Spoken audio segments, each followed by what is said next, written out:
We are extremely disappointed with this incident. Shareholders of the MDBs, Excellency, I regret to say that this document is nothing more than an optical illusion. We had informed the presidency, we had informed the secretariat that we wanted to make a statement prior to any decision on the adoption.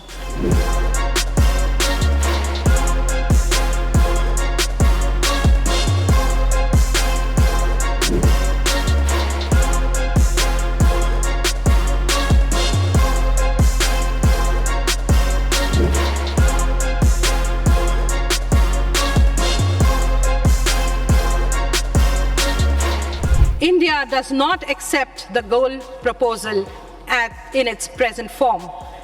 Developed countries. At COP29 in Baku, the world witnessed a moment of sharp division. A $300 billion annual climate finance deal, hailed as a breakthrough by developed nations, was decisively rejected by India and other developing countries. But why? India, leading the revolt from the global south, made it clear. This deal doesn't reflect their priorities.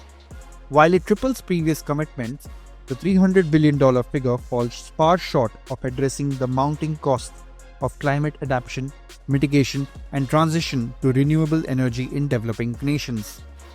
India's negotiator, Chandni Raina, called the deal an optical illusion, a surface-level promise that ignores the true scale of the crisis.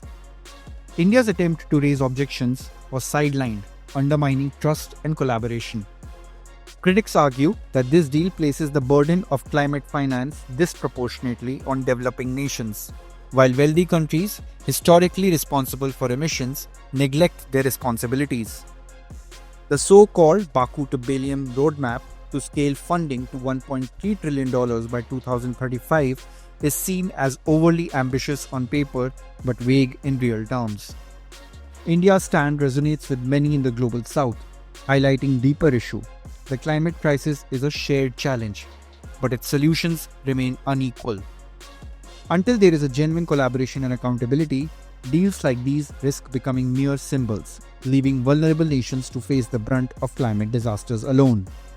The positions of countries, we had informed the presidency, we had informed the secretariat that we wanted to make a statement prior to any decision on the adoption. However, and this is for everyone to see, this has been stage managed, and we are extremely disappointed with this incident.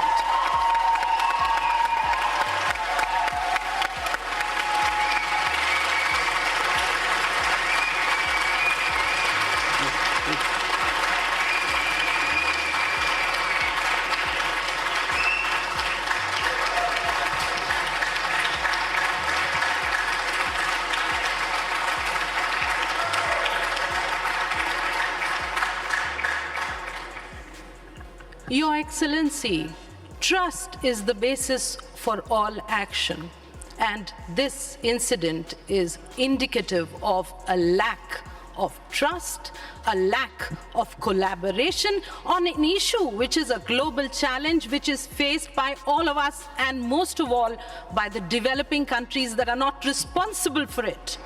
But we've seen what you have done. However, would want to say that gaveling and trying to ignore parties from speaking does not behove the UNFCCC system, and we would want you to hear us and also hear our objections to this adoption. We absolutely object to this unfair means followed for adoption.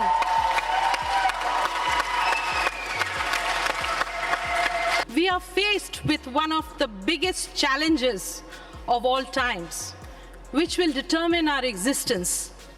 The only thing that enables us to move beyond and undertake action in line with addressing this challenge is collaboration and trust among us.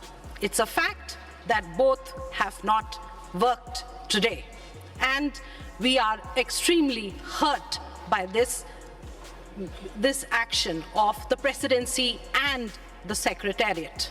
India does not accept the goal proposal in its present form. Developed countries, Excellency, I regret to say that this document is nothing more than an optical illusion.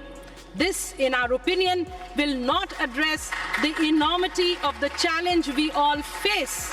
Therefore, we oppose the adoption of this document. We oppose the adoption of this document.